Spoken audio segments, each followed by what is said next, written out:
Capítulo 55. Sin manifestación exterior.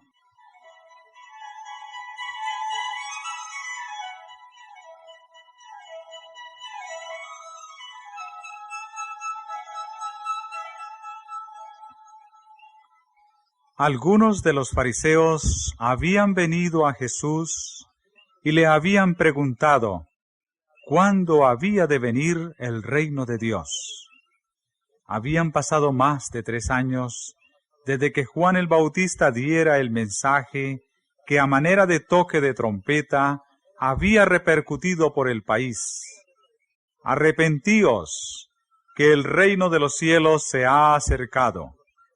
Y sin embargo, los fariseos no veían señal alguna del establecimiento del reino. Muchos de aquellos que habían rechazado a Juan y que a cada paso se habían opuesto a Jesús, estaban insinuando que su misión había fracasado.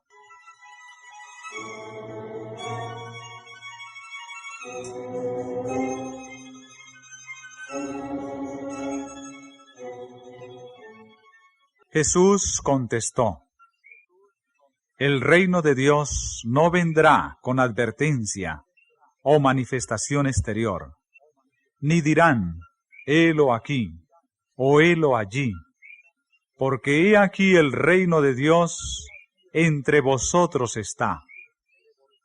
El reino de Dios principia en el corazón. No busquéis aquí o allí manifestaciones de poder terrenal que señalen su comienzo.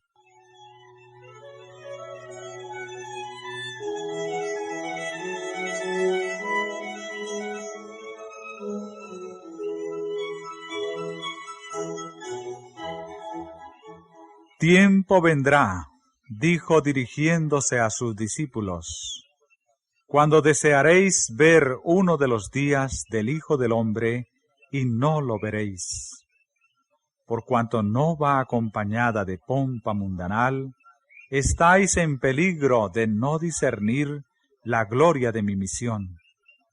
¿No comprendéis cuán grande es vuestro presente privilegio de tener entre vosotros, aunque velado por la humanidad, al que es la vida y la luz de los hombres? Vendrán días en que miraréis retrospectivamente y con ansia las oportunidades que ahora disfrutáis de andar y hablar con el Hijo de Dios.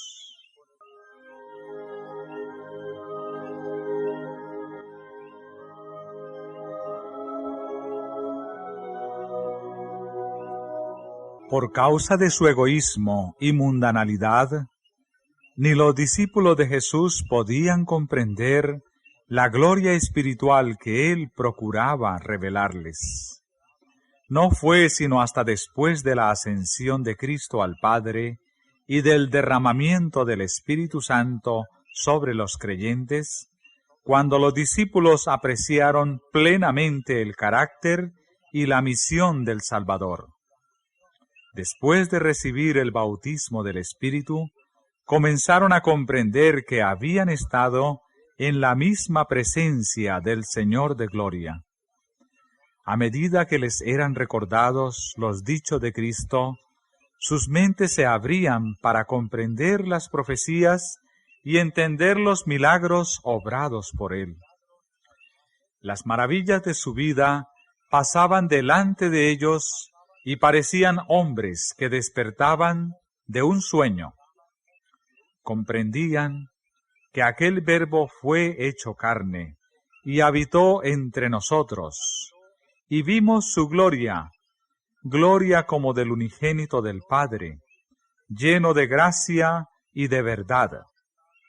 En realidad, Cristo había venido de Dios a un mundo lleno de pecado para salvar a los caídos hijos e hijas de Adán. Los discípulos se consideraron entonces de mucho menor importancia que antes de haber comprendido esto. Nunca se cansaban de referir las palabras y obras del Señor. Sus lecciones, que sólo habían entendido oscuramente, parecieronles una nueva revelación. Las Escrituras llegaron a ser para ellos un libro nuevo.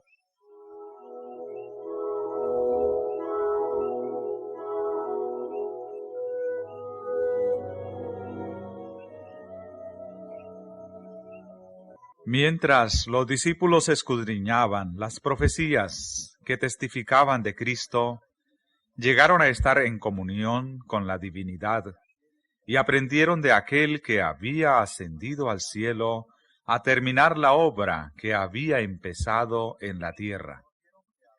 Reconocieron que había en él un conocimiento que ningún ser humano podía comprender sin ayuda de la intervención divina. Necesitaban la ayuda de aquel que había sido predicho por reyes, profetas y justos. Con asombro, leían y volvían a leer las profecías que delineaban su carácter y su obra. Cuán vagamente habían comprendido las escrituras proféticas. Cuán lentos habían sido para recibir las grandes verdades que testificaban de Cristo. Mirándole en su humillación, mientras andaba como hombre entre los hombres, no habían comprendido el misterio de su encarnación, el carácter dual de su naturaleza. Sus ojos estaban velados, de manera que no reconocían plenamente la divinidad en la humanidad. Pero después que fueron iluminados por el Espíritu Santo, cuánto anhelaban volverle a ver y sentarse a sus pies. Cuánto deseaban acercarse a él y que les explicase las Escrituras que no podían comprender. Cuán atentamente escucharían sus palabras. ¿Qué había querido decir Cristo cuando dijo: «Aún tengo muchas cosas que deciros, mas ahora no las podéis llevar»? Cuán ávidos estaban de saberlo todo. Les apenaba que su fe hubiese sido tan débil, que sus ideas se hubiesen apartado tanto de la verdad, que habían dejado de comprender la realidad.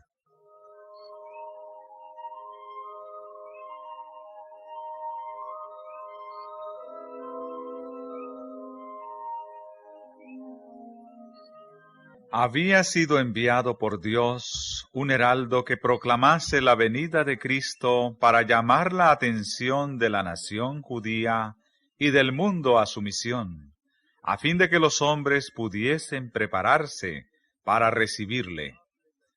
El admirable personaje a quien Juan había anunciado había estado entre ellos durante más de 30 años, y no le habían conocido en realidad como el enviado de Dios.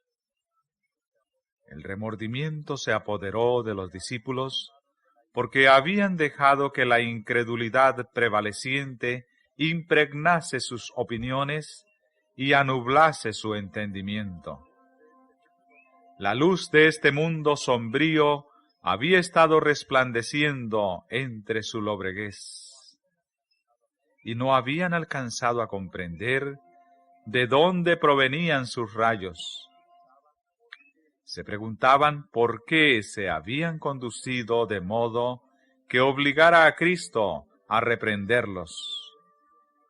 Con frecuencia repetían sus conversaciones y decían: ¿por qué permitimos que las consideraciones terrenales y la oposición de sacerdotes y rabinos confundiesen nuestros sentidos, de manera que no comprendíamos que estaba entre nosotros uno mayor que Moisés, y que uno más sabio que Salomón nos instruía? Cuán embotados estaban nuestros oídos, cuán débil era nuestro entendimiento.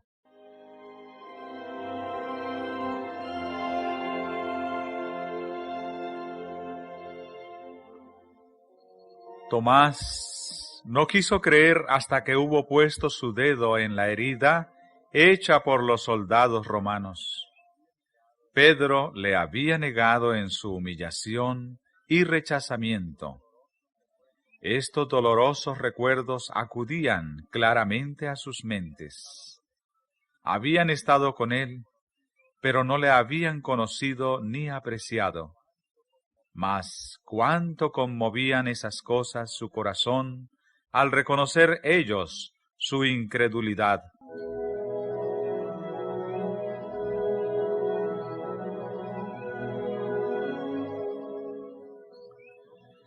Mientras los sacerdotes y príncipes se combinaban contra ellos y eran llevados ante concilios y arrojados a la cárcel, los discípulos de Cristo se regocijaban de que fuesen tenidos por dignos de padecer afrenta por el nombre.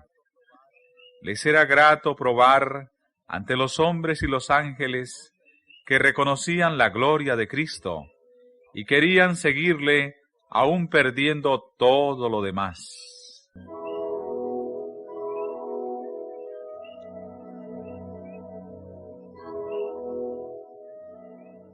Hoy es tan cierto como en los días apostólicos que sin la iluminación del Espíritu Divino, la humanidad no puede discernir la gloria de Cristo. La verdad y la obra de Dios no son apreciadas por un cristianismo que ama el mundo y transige con él. No es la comodidad, ni en los honores terrenales o la conformidad con el mundo, donde se encuentran los que siguen al Maestro. Han dejado muy atrás estas cosas y se hallan ahora en las sendas del trabajo, de la humillación y del oprobio, en el frente de batalla contra principados, contra potestades, contra señores del mundo, gobernadores de estas tinieblas, contra malicias espirituales en los aires. Como en los días de Cristo, no son comprendidos, sino vilipendiados y oprimidos por los sacerdotes y fariseos del tiempo actual.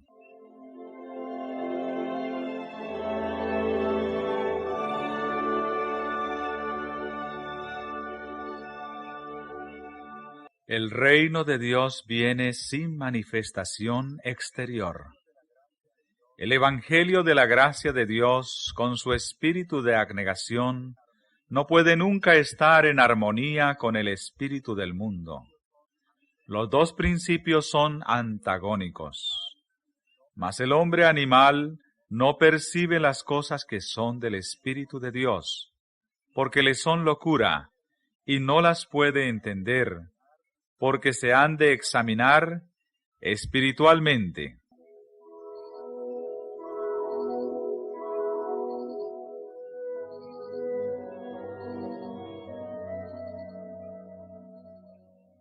Pero hoy hay en el mundo religioso multitudes que creen estar trabajando para el establecimiento del reino de Cristo como dominio temporal y terrenal.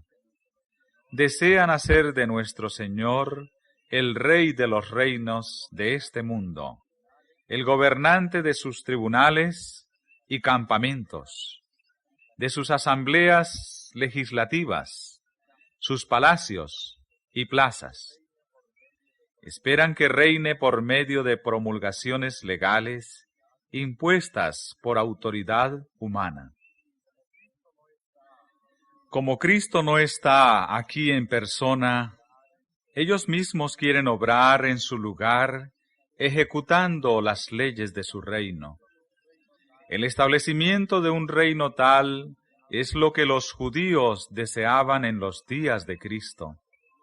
habrían recibido a Jesús si él hubiese estado dispuesto a establecer un dominio temporal, a imponer lo que consideraban como leyes de Dios y hacerlos los expositores de su voluntad y los agentes de su autoridad.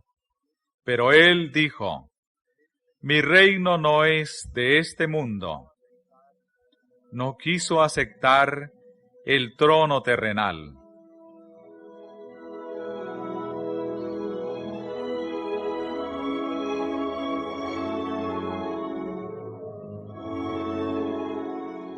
El gobierno bajo el cual Jesús vivía era corrompido y opresivo. Por todos lados había abusos clamorosos, extorsión, intolerancia y crueldad insultante.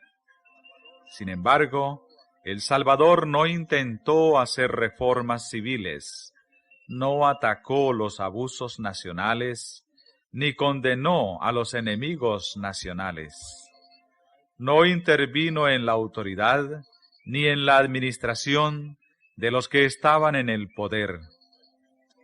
El que era nuestro ejemplo se mantuvo alejado de los gobiernos terrenales, no porque fuese indiferente a los males de los hombres, sino porque el remedio no consistía en medidas simplemente humanas y externas. Para ser eficiente, la cura debía alcanzar a los hombres individualmente y debía regenerar el corazón.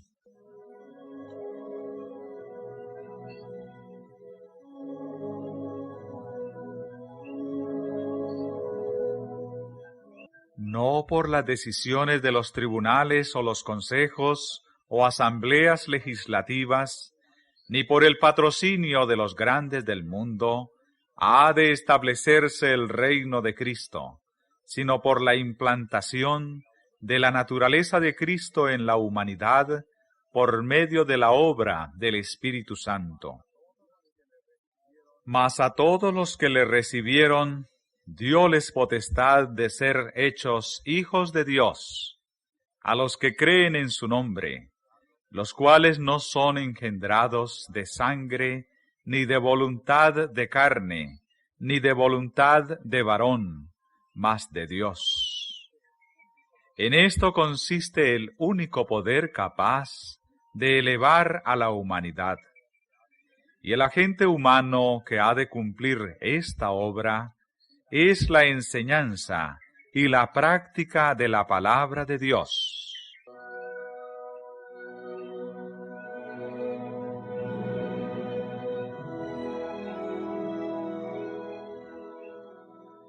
Cuando el apóstol Pablo empezó su ministerio en Corinto, ciudad populosa, rica y perversa, contaminada por los infames vicios del paganismo, dijo: porque no me propuse saber algo entre vosotros, sino a Jesucristo y a este crucificado. Escribiendo más tarde a algunos de los que habían sido corrompidos por los pecados más viles, pudo decir: y esto erais algunos, mas ya sois lavados, mas ya sois santificados, mas ya sois justificados en el nombre del Señor Jesús y por el Espíritu de nuestro Dios. Gracias doy a mi Dios siempre por vosotros, por la gracia de Dios que os es dada en Cristo Jesús.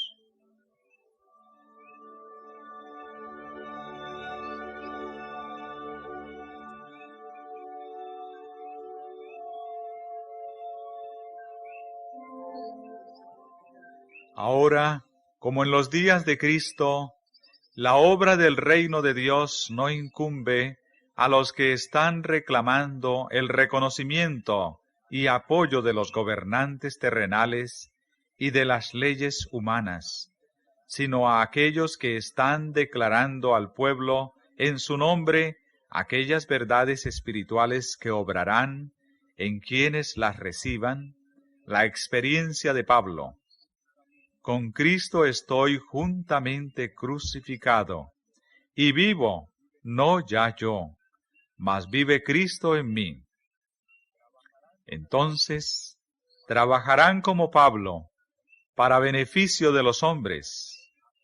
Él dijo, así que somos embajadores en nombre de Cristo, como si Dios rogase por medio nuestro. Os rogamos en nombre de Cristo, reconciliaos con Dios.